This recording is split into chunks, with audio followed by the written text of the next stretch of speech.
Welcome to week 6 of Step Up into Life After High School. Tonight we'll go ahead and talk about things about employment a little bit, about a program approved service agencies.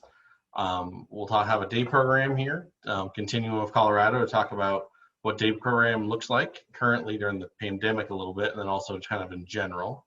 And we also have some college group here to talk about higher education too. So I'm going to jump into the presentation.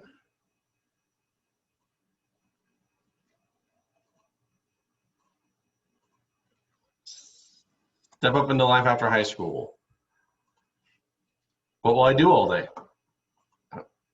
So tonight, like I said, we're going to talk about what a PASA is, our program approved service agency, employment, some day program, and then secondary education. Not exactly in that order. It's always kind of mixed up. So to start off, what's a program approved service agency? So we talked about this a little bit last week.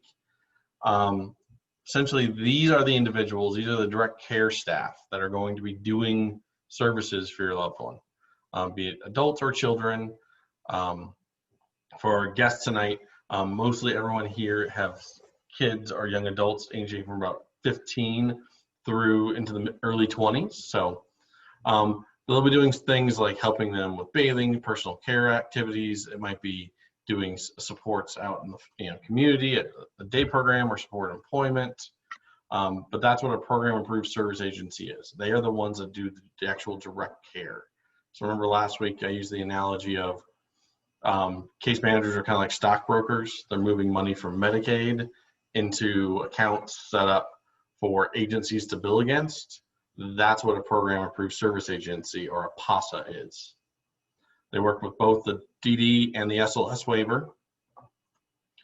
How do you find a PASA? It's actually 3 different ways. There is the official way through the state, which is a request for proposal. So your single entry point, or CCB, case manager agency, will send out a request. It's essentially an advertisement on your loved one that says their strengths, their needs, areas they struggle with, areas they need a little more help with. That request then goes out. They respond. That when they respond back positively, saying we'd like to talk to this family more, talk to this individual more, the case manager puts a report together and sends you that report. At the ARCs, we definitely have helped families look through the reports and given some pros and cons on agencies we've worked well with and not worked well with, or worked, had better relationships with in the past. One of the hints you can take is anyone I've really ever brought into the Step Up class is someone that I know is a relatively good agency I have a good track record with. Continuum, that I'll talk tonight, is a great agency. They are one of the bigger agencies in the state, in the system. You can also go look at the state website yourself. It lists out every PASA that's listed there. They're not always the easiest things to navigate there, but you can. And search through by what service they provide you're looking for, if it's respite, day program, personal care, support, employment.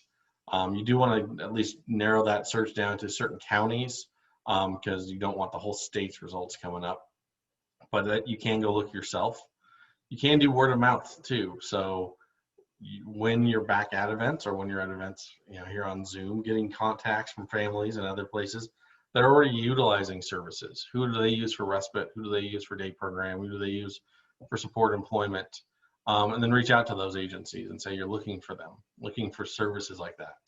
Like I said, you all as parents and family and caregivers are a very large, powerful unit in the system. So you have a voice and you guys can help, kind of bump up those really, really good agencies that we like to work with and, make sure families are getting the same supports that you're getting. And then you can talk with your other providers that you use, your PT, OT, speech providers. If you have a behavioral provider through the EPSDT system already, you can talk with them because I guarantee they're working with other families that are using program approved service agencies.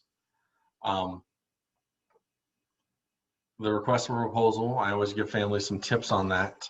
It is essentially an advertisement for your loved one. You want to make sure it's accurate. You want to make sure that the strengths and the needs are in there. but you don't want the needs to necessarily be that, every little thing that they do. You want to make sure that they're listed of, if they have some aggression, that it's listed there, that they can. But here's how and when it happens. If they're backed into a corner, if they're repeatedly told no, if they think they're being laughed at, whatever that might be, aggression-wise, if they think they've messed up, you want to really make sure that advertisement is pretty accurate about your loved one. Gives a really good, accurate picture.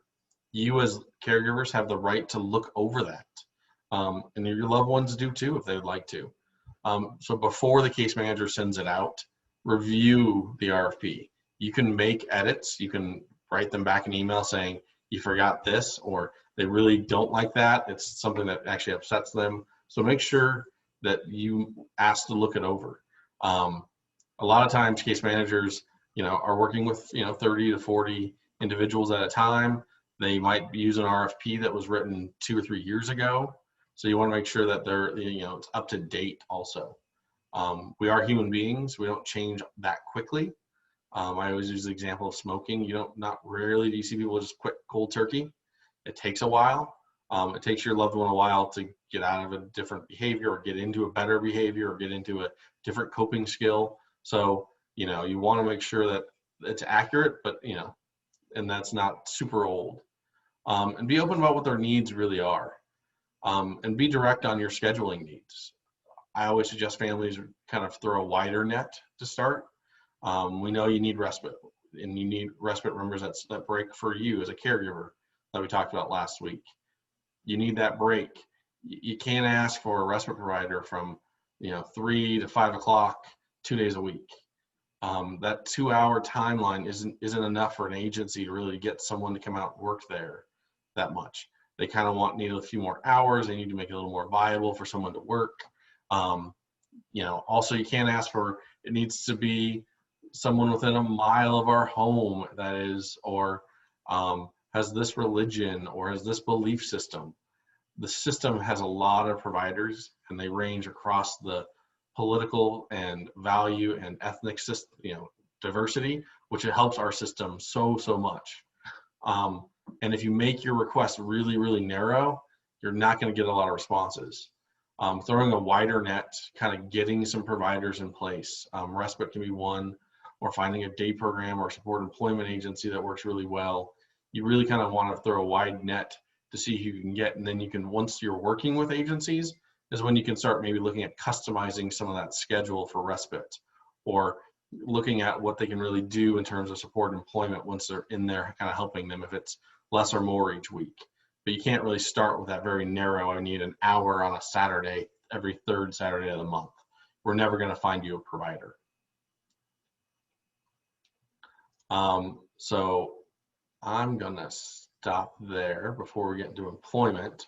Any quick questions on that was a very quick overview of how you find a provider. So again, you can either go through the RFP process. You let your case manager know.